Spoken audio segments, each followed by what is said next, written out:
आणि Jadhav madam sir आणि Jadhav sir त्यांनी ओळखून दिले, वर्षा मॅडमने पण ओळखून दिले.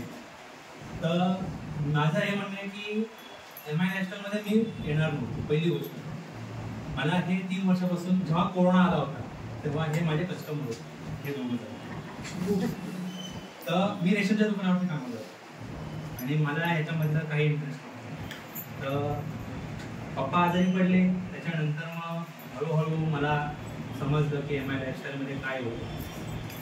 मग तेव्हा मी हा बिझनेसमध्ये घुसलो आणि लोकांना पण सांगतो की बाबा ह्या बिझनेसमध्ये असं असं आहे, पण तुम्ही एकदा तरी माझ्यासोबत चला.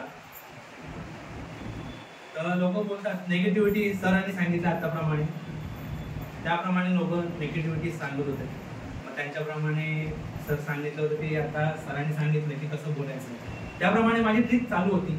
आणि लोकांचं हावभाव बघून किंवा लोकांचं थिंकिंग बघून मी कोऑर्डिनेशन केलं. तेव्हा मला माहिती पडली की बाबा त्यांना माहिती पडलं की मला काय पाहिजे आणि त्यांना काय पाहिजे. बिझनेस तर पाहिजे मला, इन्कम पाहिजे त्यांना, आणि इन्कम पाहिजे मला पण, आणि हेल्थ पण पाहिजे त्यांना आणि हेल्थ पाहिजे मला. हे कोऑर्डिनेशन जेव्हा समजलं त्याच्यानंतर त्यांनी पण चालू केलं आणि मी पण चालू केलं. एवढंच माझं. थँक्यू.